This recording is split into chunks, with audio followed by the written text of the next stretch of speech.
నమస్తే welcome to NH media ముందుగా headlines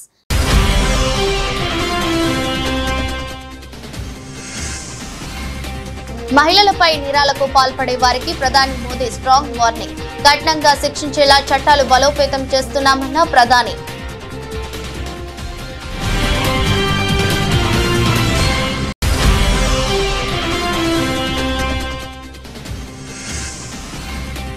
నాడు ఫ్రీ అని నేడు ఫీజులు వసూలు చేయడం దుర్మార్గం కాంగ్రెస్ ప్రభుత్వంపై హరీష్ రావు ఫైర్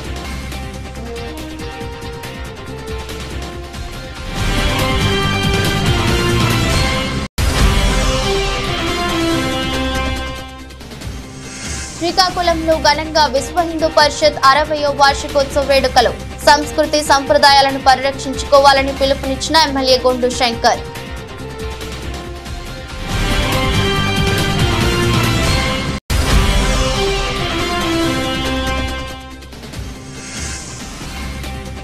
మాపై దాడులు ఆపండి రాహుల్ గాంధీ ఇంటి ముందు తెలంగాణ జర్నలిస్టుల నిరసన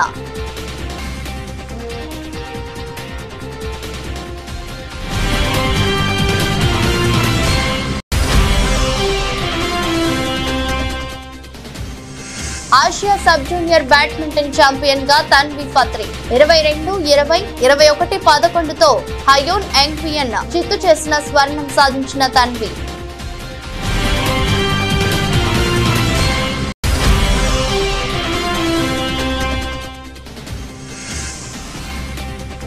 లాభాలతో ప్రారంభమైన స్టాక్ మార్కెట్లో కలిసొస్తున్న అంతర్జాతీయ పరిణామాలు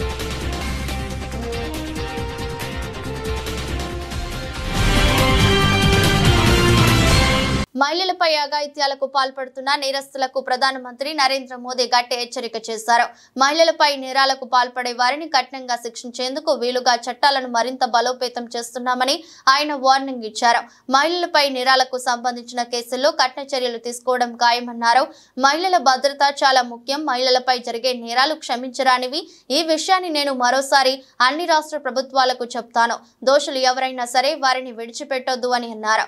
కోల్కతాలో ట్రైనీ వైద్యురాలిపై అత్యాచారం ఘటనతో పాటు కొన్ని వారాల దేశ వ్యాప్తంగా మహిళలపై వెలుగు చూస్తున్న నేరాలపై తీవ్ర ఆందోళనలు వ్యక్తమవుతున్న నేపథ్యంలో ప్రధానమంత్రి ఈ వ్యాఖ్యలు చేశారు. మహారాష్ట్రలోని జల్గావ్ లో జరిగిన లాఖ్పతి దీదీస్ సమ్మేళన్ కార్యక్రమంలో పాల్గొని మోదీ ప్రసంగించారు. ఏడాదికి ₹1,00,000 పైగా ఆదాయం ఆర్జిస్తున్న లాఖ్పతి దీదీస్ తో స్వయం సహాయక సంఘాల మహిళా సభ్యులు మోదీ ముచ్చటించారు. తన 3వ దఫా ప్రభుత్వంలో కొత్తగా 11 లక్షల మంది లాఖ్పతి దీదీలుగా మారారని ఆయన హర్షం వ్యక్తం చేశారు. మిత్రులారా, తల్లులు, సోదరీమణులు, కూతుర్ల యొక్క సాధికారతతో పాటుగా మనకి వారి యొక్క భద్రత కూడా దేశం యొక్క ప్రాధాన్యత. నేను ఎర్రకోట నుండి చాలాసార్లు ఈ సమస్యను లేవనెత్తాను. నేడు దేశంలోని ఏ రాష్ట్రమైనా మన సోదరీమణుల యొక్క బాధలను, వారి దుఃఖాన్ని నేను అర్థం చేసుకున్నాను. నేను మరొక్కసారి దేశంలోని ప్రతి రాజకీయ పార్టీకి చెబుతున్నాను, ప్రతి రాష్ట్ర ప్రభుత్వానికి చెబుతున్నాను, మహిళలపై నేరాలు పాపము అని, క్షమించరాని పాపం అది. దోషులు ఎవరైనా గాని వారిని విడిచిపెట్టనే కూడదు. వారికి ఏ విధంగానైనా సహాయం చేసేవారిని కూడా విడిచిపెట్టకూడదు. హాస్పిటల్ అయినా, స్కూల్ అయినా, సమాజమైనా లేదా పోలీసు వ్యవస్థ అయినా ఎటువంటి స్థాయిలో నిర్లక్ష్యం జరిగినా అందరూ జవాబుదారీగా ఉండాలి. పైనుంచి క్రింది వరకు ఈ సందేశం చేరి తీరాలి. ఈ పాపం క్షమించరానిది. అరే, ప్రభుత్వాలు వస్తుంటాయి, పోతుంటాయి, కానీ ప్రాణాలను కాపాడటం, ఒక స్త్రీ గౌరవాన్ని కాపాడటం ఒక సమాజంగా గాని లేదా ప్రభుత్వంగా గాని మనందరికీ ఉన్న గొప్ప బాధ్యత ఇది. రాష్ట్రంలో అధికారంలో ఉన్న కాంగ్రెస్ ప్రభుత్వంపై మాజీ మంత్రి సిద్దిపేట ఎమ్మెల్యే హరీష్ రావు నిప్పులు చెరిగారు. ఎన్నికలకు ముందు అన్ని ఫ్రీ అన్నారు, ఇప్పుడేమో ప్రతి దానికి ఫీజులు వసూలు చేస్తున్నారంటూ హరీష్ రావు మండిపడ్డారు. రాష్ట్ర ప్రజలకు ఎన్నికల సమయంలో ఇచ్చిన హామీ ప్రకారం ఎల్ఆర్ఎస్ భూముల క్రమబద్ధీకరణ పథకాన్ని పూర్తి ఉచితంగా అమలు చేయాలని కాంగ్రెస్ ప్రభుత్వాన్ని కోరుతున్నట్లు హరీష్ రావు పేర్కొన్నారు. ఈ మేరకు సీఎం రేవంత్ రెడ్డికి హరీష్ రావు బహిరంగ లేఖ రాశారు. హిందూ ధర్మాన్ని పరిరక్షించేది సనాతన ధర్మమని, దీని వలన సౌభ్రాతృత్వం, సహకారం, సమభావం వెళ్లి విరుస్తాయని శ్రీకాకుళం ఎమ్మెల్యే గొండు శంకర్ అన్నారు. విశ్వ హిందూ పరిషత్ స్థాపించి 60 సంవత్సరాలు పూర్తి చేసుకున్న సందర్భంగా ఆత్మీయ సమ్మేళన కార్యక్రమం తోటపాలెం జంక్షన్ వద్ద ఆదివారం నిర్వహించారు. ఈ కార్యక్రమానికి ముఖ్య అతిథిగా పాల్గొన్న ఎమ్మెల్యే గొండు శంకర్ మాట్లాడుతూ సనాతన ధర్మంలో అందరూ శాంత స్వభావికులే కావాలని, కోపం, అసూయ, పగ, ప్రతీకారం, ధన వ్యామోహం, కామం, మోహం వంటి దుర్గుణాలకు దూరంగా ఉండాలన్నారు. శాంతం సముద్రం కంటే గొప్పదని, సనాతన ధర్మం కూడా అటువంటిదేనని చెప్పారు. మన హిందూ సంప్రదాయం, మన హిందూ ధర్మ విశిష్టత, సనాతన ధర్మంలో ప్రధాన సూత్రాలను మనం ప్రతినిత్యం పాటించాలని, మన ప్రాచీన సంస్కృతికి నిదర్శనం హిందూ ధర్మం అయితే సనాతన ధర్మం చరిత్ర సంస్కృతికి ప్రతిరూపం కాగలదని వివరించారు. చాలా సంతోషం, ఎందుకంటే విశ్వ హిందూ పరిషత్తు మన సనాతన ధర్మమైన హైందవ సంస్కృతి సాంప్రదాయాల్ని మన భావితరాలకు అందిస్తూ, అలాగే మన భారతదేశాన్ని అభివృద్ధి చెందాలంటే అది ఒక్క మన సంస్కృతి సాంప్రదాయాలు ఎప్పుడైతే పెంపొందించడం జరుగుతుందో అప్పుడే మన అభివృద్ధి కూడా చెందిన దేశంగా మనం ఎదుగుతాం. దానికోసం ఎల్లప్పుడూ కృషి చేస్తూ మన సనాతన ధర్మాన్ని కాపాడుతున్న ఈ విశ్వ హిందూ పరిషత్తు స్టార్ట్ చేసి 60 సంవత్సరాలు పూర్తి చేసుకున్న సందర్భంగా ఈ కార్యక్రమంలో పాల్గొనే అవకాశం నాకు కూడా కలిగినందుకు నేను కూడా చాలా ఆనందపడుతూ, మొన్న జరిగిన ఎలక్షన్స్ లో కూడా జిల్లాలో ఎప్పుడూ లేని, చరిత్రలో లేని అఖండ మెజారిటీ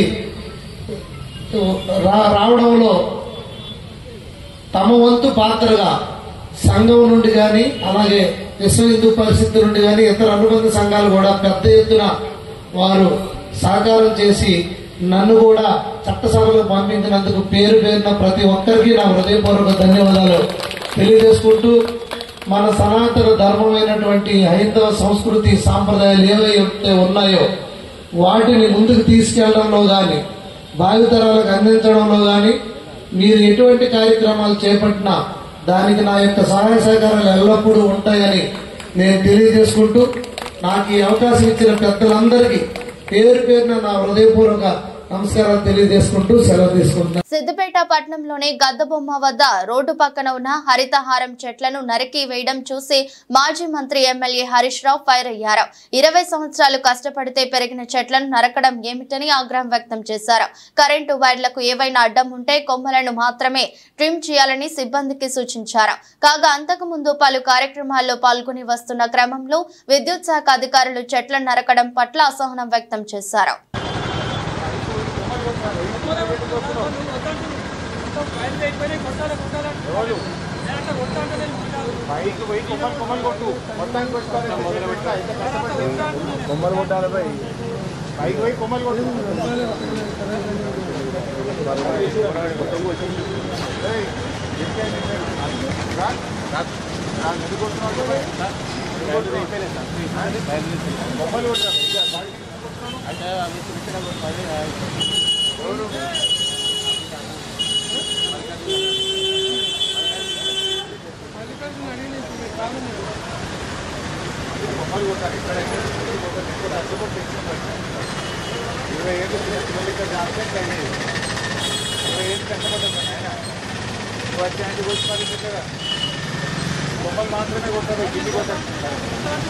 హనుమకొండలోని మల్లికాంబ మనోవికాస కేంద్రంలో సోమవారం ఏర్పాటు చేసిన కృష్ణాష్టమి వేడుకల్లో వరంగల్ ఎంపీ కడియం కావ్య పాల్గొన్నారు.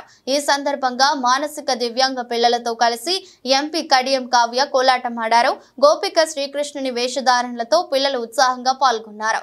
మల్లికాంబ మనోవికాస కేంద్ర అభివృద్ధికి ప్రభుత్వం తరపున కృషి చేస్తానని ఈ సందర్భంగా వరంగల్ ఎంపీ కడియం కావ్య హామీ ఇచ్చారు.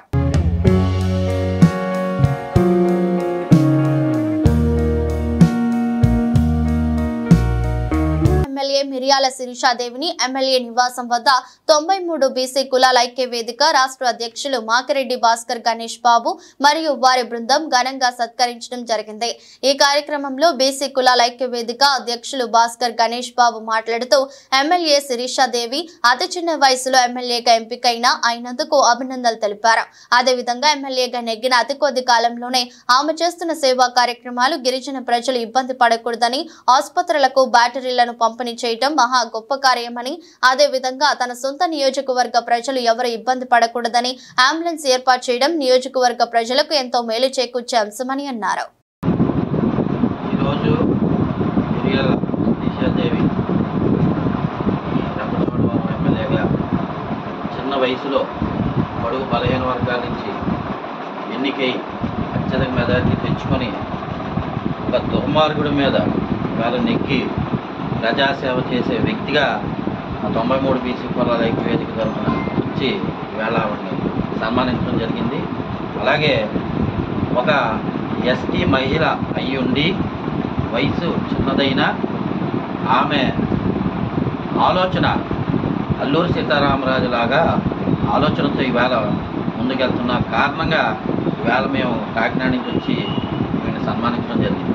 ఎందుకంటే 9 లక్షల రూపాయల స్కార్పియో కారుని ఒక హాస్పిటల్కి అంబులెన్స్గా గిఫ్ట్గా ఇచ్చి, అదే కాకుండా వచ్చిన ఫస్ట్ నెల జీతం ఎమ్మెల్యేకి వచ్చే జీతం 2-2.5 లక్షలు ఉండొచ్చు. ఆ డబ్బు అంతా కూడా మళ్ళీ అదే హాస్పిటల్కి ఇన్వర్టర్లుగా ఖర్చు పెట్టమని ఇవ్వడం వల్ల ఈవేళ ఆవిడ చాలా మా బడుగు బలహీన వర్గాల్లో చాలా ఉన్నతమైన స్థాయికి వెళ్ళిందని మేమందరం కూడా ఆనందంగా చాలా గర్వంగా ఉన్నాం. ములుగు జిల్లా వెంకటాపురం మండల కేంద్రం శివాలయం వద్ద శనివారం రాత్రి గంజాయి తరలిస్తున్నారనే సమాచారంతో పోలీసులు నిఘా ఏర్పాటు చేశారు. ఈ మేరకు 3 వ్యక్తులు 2 ద్విచక్ర వాహనాలపై గంజాయి తరలిస్తుండగా పోలీసులకు పట్టుబడ్డారు. కాగా వీరంతా ఆంధ్రప్రదేశ్ లోని అల్లూరి జిల్లా గోగుబాక, నెల్లిపాక, ఎటపాకి ప్రాంతానికి చెందిన వారుగా గుర్తించినట్టు పోలీసులు తెలిపారు. వీరి వద్ద నుంచి 3 కిలోల 654 గ్రాముల గంజాయిని స్వాధీనం చేసుకున్నారు. దీని విలువ 92,375 రూపాయలు ఉంటుందని అంచనా వేశారు. గంజాయి సమాచారాన్ని ప్రజలు పోలీసులకు తెలియజేయాలని, అలా తెలియజేసిన వారి పేర్లను గోప్యంగా ఉంచుతామని సిఐ కుమార్ ప్రజలకు తెలిపారు. సిలంబం క్రీడా పురాతన క్రీడాని ఆదరణ లేకపోవడంతో అన్ని మరుగున పడుతుందని, దానిని పూర్వ వైభవం తీసుకొచ్చే దిశగా కృషి చేస్తామని AP state silambam technical director Shivaprasad తెలిపారు. నగరంలోని ఆర్ట్స్ కళాశాల మైదానంలో ఏపీ స్టేట్ సిలంబం అసోసియేషన్ ఆధ్వర్యంలో సోమవారం విలేకరుల సమావేశం నిర్వహించారు. నగరంలోని ఆదివారంపేట ప్రహ్లాద కళ్యాణ్ మండపంలో ఆగస్టు 31, సెప్టెంబర్ 1 2 రోజుల పాటు రాష్ట్ర స్థాయి పోటీలు నిర్వహిస్తున్నట్లు తెలిపారు. ఈ పోటీలను విజయవంతం చేయాలని కోరారు. మానవ జీవన గమనంలో కర్రసాముకు ఎంతో ప్రాధాన్యత ఉందని, ఈ క్రీడా ఆరోగ్య ఆత్మరక్షణ కూడా ఉపయోగపడుతుందని చెప్పారు. కర్రసామును క్రీడాకారులు ఆదరించకపోవడంతో అది కనుమరుగయ్యే ప్రమాదంలో పడిందని చెప్పారు. ఎందుకంటే దైవాన్నైనా నువ్వు ఎదుర్కో, కానీ గురువుని మాత్రం ఎదుర్కోకూడదు. ఎందుకు ఎదుర్కోకూడదు? గురువుకి తెలుసు దైవాన్ని ఎలా అప్రోచ్ అవ్వాలని, ఏ విధంగా దైవాన్ని చేరుకోవాలనేది గురువుకి తెలుసు. నువ్వు దేవుణ్ణి నిందించినా కూడా దేవుణ్ణి ఏ విధంగా ప్రసన్నం చేసుకోవాలనేది గురువులకి తెలుసు. సో గురువు మీద పనికిరాదు. కానీ ఆ పాశ్చాత్య సాంప్రదాయానికి విషయాన్ని మనము కేంద్ర మంత్రివర్యులకి ఇతర ఎమ్మెల్యేల దృష్టిలో పెట్టడం జరిగింది. అదేవిధంగా మన రాష్ట్ర సమాఖ్యకి, దేశ సమాఖ్య వారి దృష్టిలో కూడా పెట్టడం జరిగింది. వాళ్ళందరి యొక్క పూర్తి సహాయ సహకారాలు మనకు ఉంటాయని అనుకుంటున్నాము. ఓకే, ఈ క్రీడ కనుమరుగైపోకుండా దీనికి ఒక సర్టిఫికేషన్, అంటే ప్రతి ఒక్కరు ఒక సర్టిఫికేట్, అది భవిష్యత్తులో మనకి ఉద్యోగాలు గట్రా పనికొచ్చే విధంగా ఉండేలా ఇచ్చేద్దామని చెప్పని రాష్ట్ర స్థాయిలో ఒక గొప్పగా ఈ ఈవెంట్ని కండక్ట్ చేయాలని అనుకుంటున్నాం. ఈవెంట్ నేను కూడా వెళ్ళిన కొన్ని క్రీడోత్సవాలకి ఇతర రాష్ట్రాలకి కానీ అక్కడ కూడా ఎవరు ఎమ్మెల్యేలు మినిస్టర్లు లాంటి వాళ్ళు అయితే ఎవరు అటెండ్ అవ్వలేదు.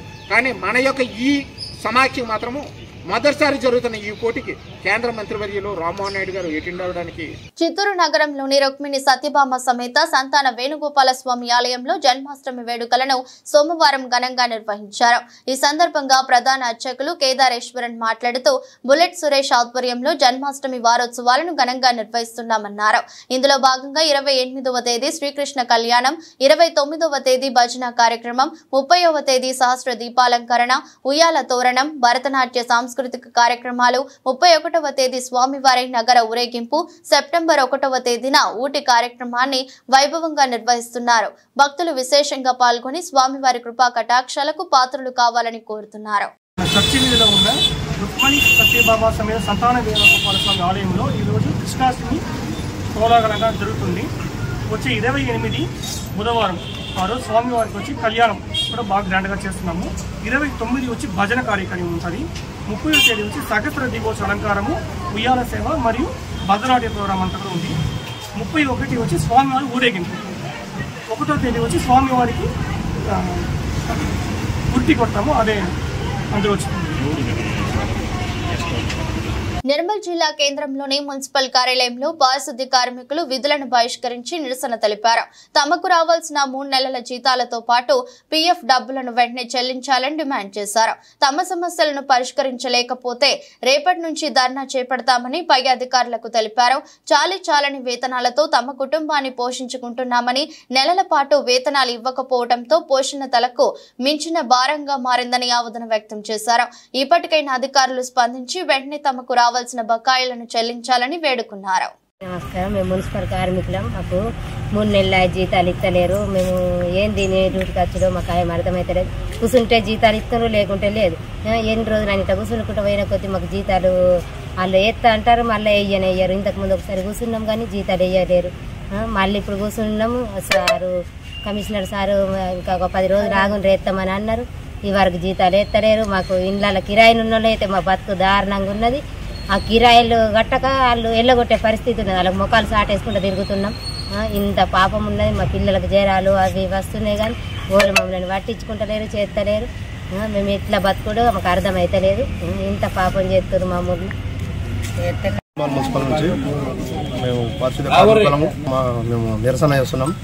మాకు 3 నెలల నుంచి సాలరీస్ అసలేవు, పిఎఫ్ డబ్బులు కూడా అసలేవు, ఈఎస్ఐ పిఎఫ్ డబ్బులు ఏవి కడతలేరు. అందుకని మేము ఇక్కడ నిరసనకు వచ్చినాం. మా డబ్బులు మాకు ఇవ్వాలని మేము ఇక్కడికి వచ్చి సార్లకు తేలాలని చెప్పేసి వచ్చినాము. ధర్నాలు చేస్తలేము, కొట్లాడతలేము. మా డబ్బులు మాకు ఇవ్వాలని మేము నిరసనకు వచ్చినాము. దానివల్ల మాకు జీతాలు లేవు, అనారోగ్యాల పాలవుతున్నాము.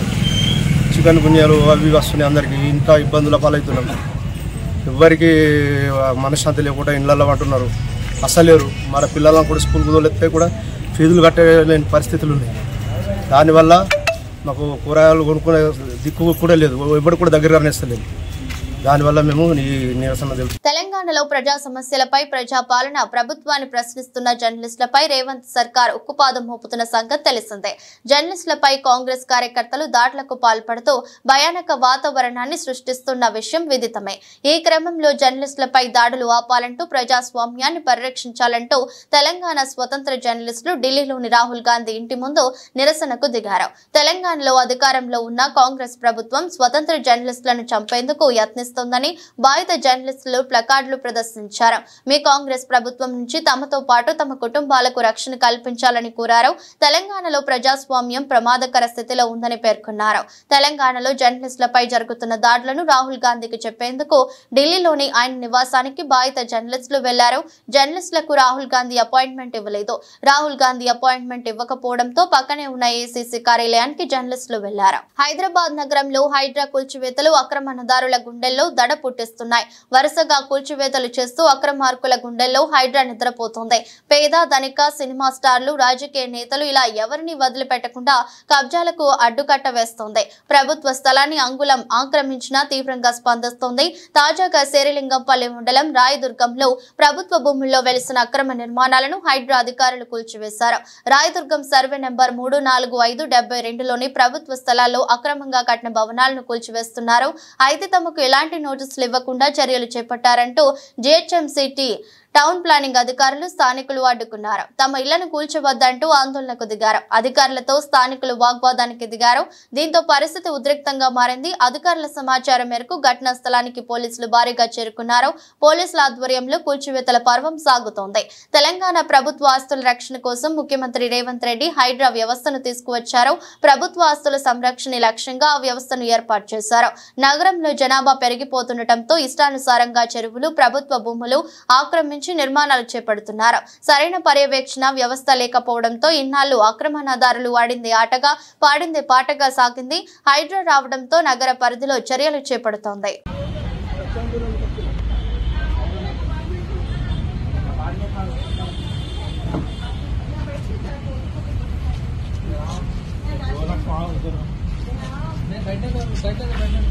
आज जो है सो सुबह में 7 बजे विदाउट एनी इंटिमिडेशन कुछ पुलिस ऑफिसर्स को ले लेके जीएचएमसी वाले और लिटकिया वाले मिलकर मेरा घर डिमोलिश करने के आए without court orders, without doing any process. और मेरा जो है हाई कोर्ट में केसेस पेंडिंग है, मेरे स्टेटस को ऑर्डर है मेरे को, और जो है सो रिट पिटीशन मेरा पेंडिंग है। क्या writ petition number? Writ petition number 9770/2024 writ petition pending है मेरी। यहाँ पर इलीगली ये लोग जो है सो हमारे डिस्पोजेस करना चाह रहे हैं जी। ये पूरा घर है आपका? ये पूरा मेरा घर है। ये हम लोग 80 साल से यहाँ पर घर में रहते हैं। मेरे ग्रेट ग्रैंड फादर यहाँ पर फैक्ट्री एस्टेब्लिशमेंट करे थे 1943 में। क्या है फैक्ट्री का नाम? हैदराबाद टेनरीज मेरे great grand father factory found करे थे। 37 एकड़ हमारा लैंड है इधर। इलीगली आके हमको डिस्पोजल करने के वास्ते लिटकैप के MD Srinivas Nayak along with other officers मिलकर आके गवर्नमेंट सीएम साहब से हाथ जोड़ के रिक्वेस्ट कर दो साहब, हायर ऑफिसर्स को बोल के रुकाइए। और इसके अंदर जयेश रंजन साहब मेरे को बुला के जो है सो फोन करके बुलाए, मैं नहीं गया तो मेरे दूसरे दिन 20 जनों को मेरे घर पे भिजा दिया और डिमोलिश करते वक्त फिर मेरे को नोटिस दिया। मैं जाकर उनसे बात करके आया, उनको पेपर सब बताया, जो भी कोर्ट के हिसाब से हम काम करते बोल के बोले हम भी कोर्ट का पालन करेंगे। अगर मेरे खिलाफ में ऑर्डर आया मैं कुछ घर खाली करके चले आता। आपको जयेश रंजन को नोटिस में कुछ मार दिए बोल के भी सुने हम। मैं कुछ 2020 में मर गया बोल के लिखे। मेरे फादर मेरे को सन बता दिए, सन को फादर बना दिए। और आपको मैं लिटकैप में एम्प्लॉय था, बोले मैं लिटकैप में एम्प्लॉय था ना मेरे फादर एम्प्लॉय थे। तो आपके एंसेस्ट्रल प्रॉपर्टी? मेरी एंसेस्ट्रल प्रॉपर्टी है पूरी है। ओके, तो ये कितने सर्वे नंबर से? ये पूरा 1 to 41 सर्वे नंबर से 37 एकड़ 8 गुंटा से पूरा लैंड। कितनी है? कौन से विलेज में? रायदुर्ग पायगा विलेज में। హన్మకొండ రోడ్డు మీద నీళ్లు ఆగుతున్నాయని భావోద్వేగంతో అడిగిన అవ్వకు వరంగల్ పశ్చిమ ఎమ్మెల్యే నాయని రాజేందర్ రెడ్డి ఎంతో ఆప్యాయంగా ఓపికతో సమాధానం చెప్పారు. ఇంకో 10 రోజుల్లో వర్షాకాలం అయిపోతుందని, వచ్చే వర్షాకాలం నాటికి చుక్క నీరు నిల్వ కాకుండా చూసుకుంటానని, వార్డులో మంచినీటి బాధ సమూలంగా మార్చుతానని వరంగల్ పశ్చిమ ఎమ్మెల్యే నాయని రాజేందర్ రెడ్డి తెలిపారు. ఈ కార్యక్రమంలో పలువురు ప్రజాప్రతినిధులు, కాంగ్రెస్ నేతలు పాల్గొన్నారు. వారం 10 రోజులు అయిపోతుంది. వారం 10 రోజుల తర్వాత ఈ ఒక్క వర్షాకాలానికి ఒకే పట్టాలి. వచ్చే వర్షాకాలానికి ఎవరి గల్లీలుగా నీళ్లు రాలేదు చేసే బాధ్యత నాది. నల్లలు వస్తాయి, పిల్లల గిట్ట నీళ్ళు రాకుండా చేసే బాధ్యత నాది.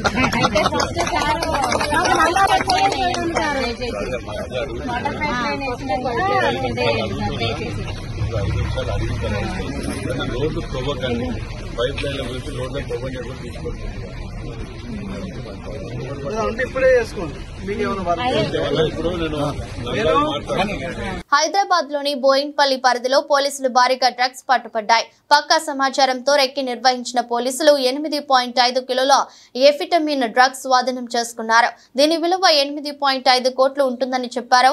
3 నిందితులను అరెస్ట్ చేశామని, వారి నుంచి ఒక కారు, 3 సెల్ ఫోన్లు సీజ్ చేశామన్నారు. రాజేంద్ర నగర్ లో భారీగా డ్రగ్స్ ను పట్టుకున్నారు. 50 గ్రాముల MDMA, 25 గ్రాముల కొకైన్ ను స్వాధీనం చేసుకున్నారు. వీటిని బెంగళూరు నుంచి తీసుకొచ్చి హైదరాబాద్ లో విక్రయిస్తున్నట్లు గుర్తించారు. నైజీరియాకు చెందిన మహిళలను అరెస్ట్ చేశామని, మరో 4 పరారయ్యారని చెప్పారు.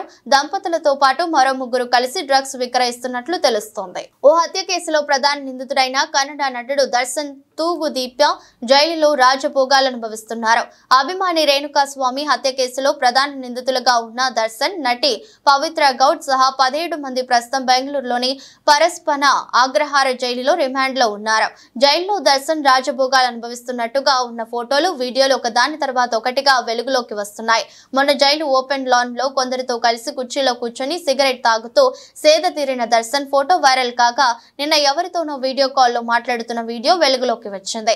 వీడియో కాల్లో మాట్లాడుతున్న వ్యక్తిని చూసి పసుపు టీషర్ట్ ధరించిన వ్యక్తి నవ్వుతుండగా వీడియో మొదలైంది.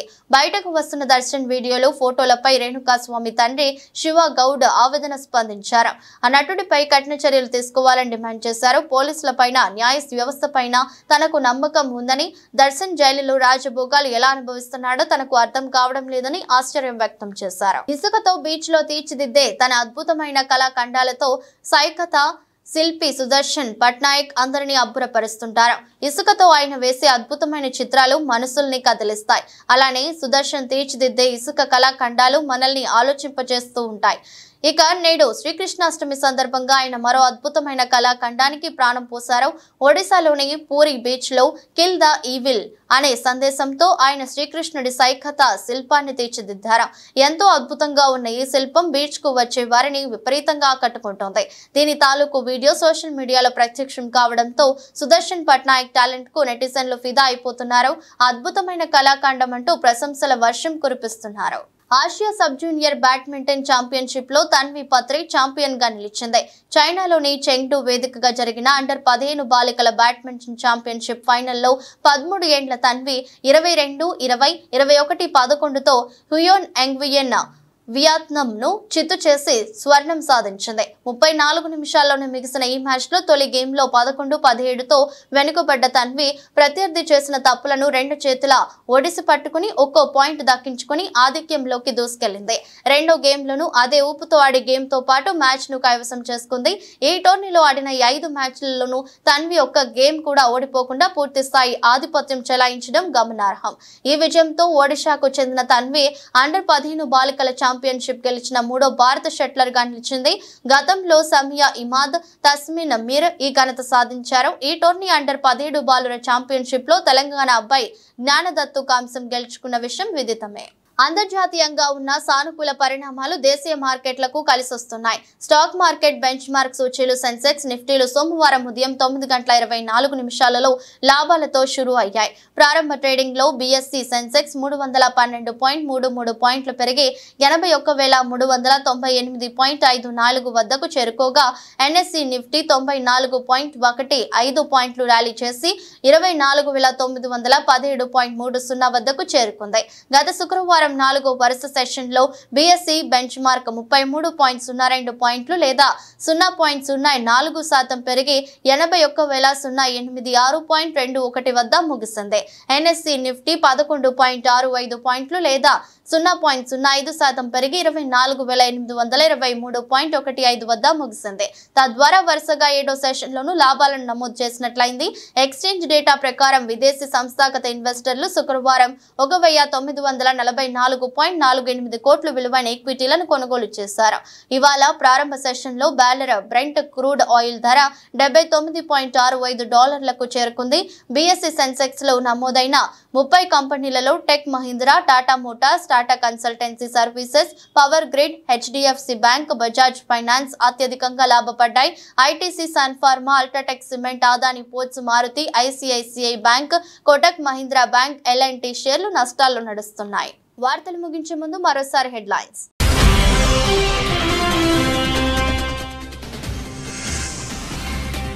మహిళలపై నేరాలకు పాల్పడే వారికి ప్రధాని మోదీ స్ట్రాంగ్ వార్నింగ్. కఠినంగా శిక్షించేలా చట్టాలు బలోపేతం చేస్తున్నామన్న ప్రధాని.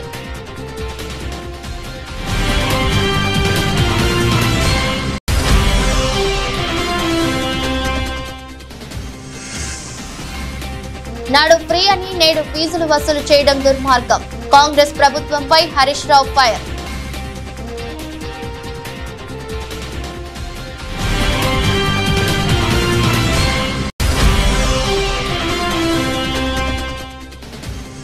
శ్రీకాకుళంలో ఘనంగా విశ్వ హిందూ పరిషత్ 60వ వార్షికోత్సవ వేడుకలు. సంస్కృతి సంప్రదాయాలను పరిరక్షించుకోవాలని పిలుపునిచ్చిన MLA Gondu Shankar.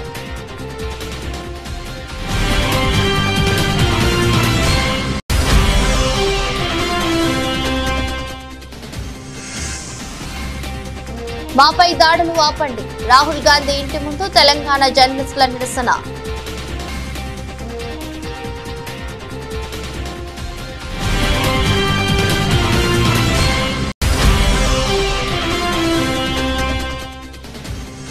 Asia sub junior badminton champion గా తన్వి ఫత్రి 22-20, 21-11తో హయోన్ యాంగ్వియన్ చిత్తు చేసిన స్వర్ణం సాధించిన తన్వి.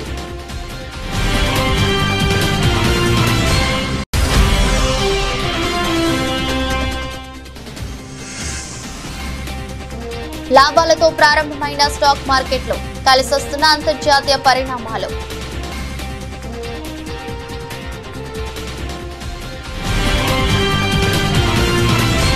ఇది రోజు బులెటిన్. మరో బులెటిన్లో మళ్ళీ కలుద్దాం. అంతవరకు సెలవు. నమస్కారం.